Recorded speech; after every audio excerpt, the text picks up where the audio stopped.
The Zeroth Law of Thermodynamics states that two systems individually in thermal equilibrium with a third system are in thermal equilibrium with each other. Now, first of all, what does it mean to be in thermal equilibrium?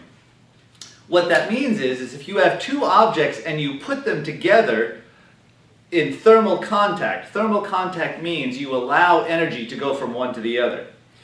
If they are in thermal equilibrium, then no energy will go from one to the other, even if they are in thermal contact. Now, if you put two things together and energy does not go from one to the other, what does that mean? Well, that means they must be at the same temperature. So, what this means is, if two systems individually in thermal equilibrium with a third system, the third system we'll think of as, say, a thermometer. They are in thermal equilibrium with each other. So that means if a system A is in thermal equilibrium with a system C, say the thermometer, then the temperature of A must be the same as the temperature of the thermometer, temperature C. And system B is in thermal equilibrium with system C. In other words, temperature B is equal to temperature C. Then, if we put A and B in contact with each other, they must be in thermal equilibrium with each other. In other words, no energy will go from one to the other. Meaning that if TA equals Tc and Tb equals Tc, then Ta must be equal to Tb. The zeroth law basically allows us to use the temperature of an object as a thermal property measuring quantity. It tells us something useful about the systems. If they are at the same temperature and we put them together, no heat will flow from one to the other. If the temperature of two systems were the same and we put them together and heat flowed from one to the other, then one would heat up, the other would cool down. We would end up with them at different temperatures. That doesn't make sense. So basically, the zeroth law allows us to use temperature as a property to describe some thermal quantity of the system. Great. What's the first law of thermodynamics? The first law of thermodynamics is basically a statement of the conservation of energy as it is applied to a system.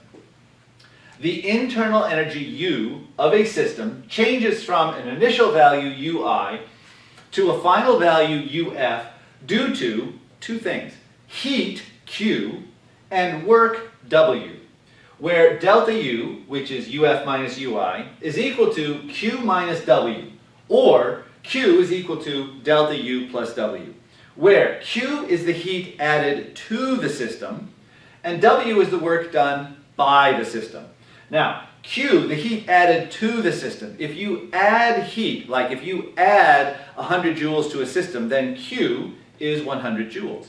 But if you remove heat from a system, if you remove 100 joules, then Q would be negative 100 joules. So positive Q, a positive Q means you're adding heat to the system, a negative Q means you're removing heat from the system.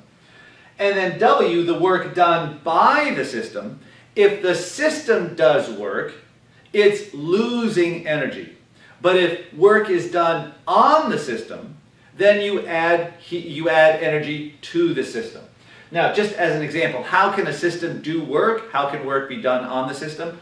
Well, imagine our situation we had before where we had the container with the piston. If we allow the gas to push on that piston, applying a force, and we allow that piston to move upward, so we allow the gas to push the piston upward, then the gas is doing work. It is applying a force through a distance, it's doing work. By pushing that piston, the gas would do work and would lose energy. So if the gas did 100 joules of work, then its energy would decrease by 100 joules. W would be 100 joules, and delta U would decrease, or U would decrease by 100 joules. Now, on the other hand, if we do work on the gas, in other words, if we push on the gas and compress the gas, then we're doing work on the gas, W would be negative. We would be increasing the energy of the gas. So if we push on the piston and move it down, we do work on the gas, and the energy goes into the system, increasing U.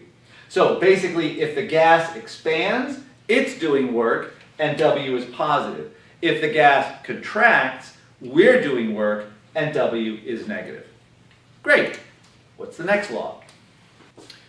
The second law of thermodynamics states that heat flows spontaneously from a substance at a higher temperature to a substance at a lower temperature, and does not flow spontaneously in the reverse direction. This follows common sense, that if we were to take a hot object and a cold object and put them together, what happens? Well, energy will go from the hot object into the cold object.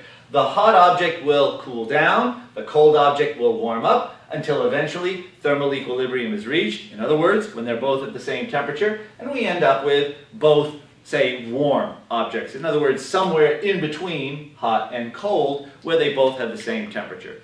That's what we expect to happen. That's what we always see happening every day. If you have a hot drink and you leave it out in the room is cooler, the drink is hot, the drink cools down, the room warms up a little bit, not so much that you could tell probably, but they end up until finally the drink is at the same temperature as the room. The question is why? Why does that happen? Why does that always happen spontaneously? Why does heat flow that way spontaneously and not the other way? Well, let me give you an analogy. Let's imagine we have a container that's divided exactly in half, and there's a little doorway in between one side and the other, but there's a little plug, so to speak, in there. Let's put 1 mole of gas on one side and we'll leave a vacuum on the other side. So there's a mole of gas over here and absolutely nothing over here. And then, let's imagine we take that plug out.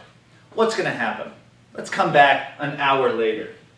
Well, after a while, we would expect that gas that's in here to expand over into the other side, that eventually, if we wait long enough, we would expect to have a half a mole on one side and a half a mole on the other. We're assuming that this is right in the middle and we have equal volumes on both sides. We expect the gas to expand to fill up the entire container with equal amounts on both sides.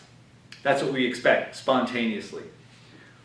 Why do we not start out with this and then some while later get this, where all the molecules are over on one side? Well, it's extremely improbable. What's the probability of finding one atom on one side? If we come back an hour later and we look at just one particular atom, what's the probability of finding one of those atoms on the left side? Well, it would be 1/2. If these are equal volumes, the probability would be 1/2. What would the probability of finding two, if we had two particular atoms that we were looking at, of finding both of those? Imagine we only had 2 atoms and we started out with just 2. What would be the probability of finding them both on the left side? It would be 1/2 times 1/2, or 1/4. What if we had 3 atoms? What's the probability of finding them all on one side? Well, it would be 1/2 times 1/2 times 1/2. 4 atoms, 5 atoms, 6 atoms. What if we had a mole of atoms? The probability of finding them all on one side would be 1/2 to the 6.022 times 10 to the 23rd. In other words, 10 to the minus 1.81 times 10 to the 23rd power. In other words, 0.000000000,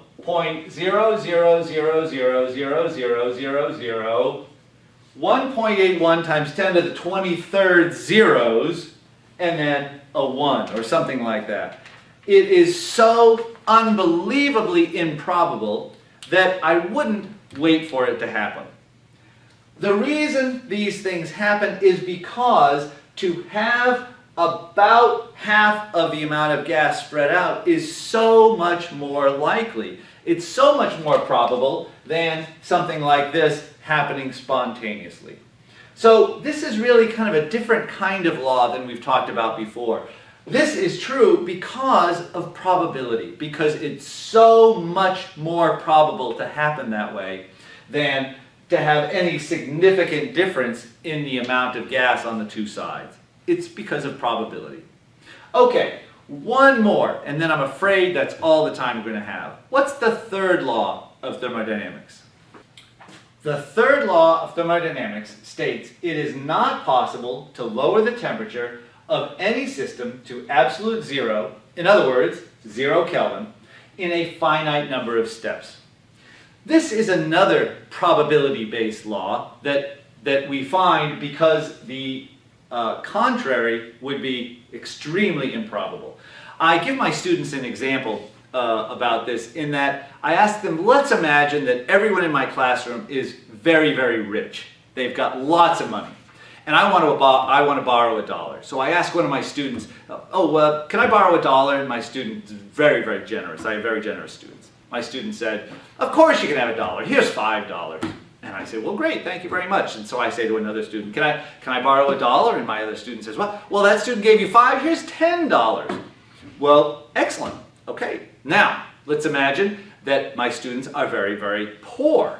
And now I ask a student, can I borrow $1? And my student says, no, I don't have $1. I'm not going to give you $1. And I ask another student, listen, can I borrow $1 from you? And the other student says, no, I don't have any money. I can't give you $1. And so I said, okay, listen, I'll give you $0.25 if you tell me who has $1. So I give them $0.25 and they said, oh yeah, that student over there has $1. So I go and ask that other student, can I borrow $1? And they say, no, I don't have any money. I can't give you $1. Now, what's happened? Not only have I not gotten $1, but I've lost 25 cents. So what's the relationship to the third law? Well, when a system has got lots of energy, when a system is very, very warm, it's very easy to take energy out of it. Everywhere you look, there's energy and you can take it out. But what if a system is very, very cold, like having students that are very, very poor, there's no money. When a system is very cold, it's very, very hard to find that last little bit of energy. And when you look for it, the very act of looking for it, to look at something, means you have to, in general, shine light on it so that you can see it to determine whether it's got energy. Well, the very fact of looking for it basically means you're putting energy back into it. So asking my students who might have money, I end up giving them more money than I end up getting out of my students. So that when there's lots of money in the class, it's very easy to get money out of it.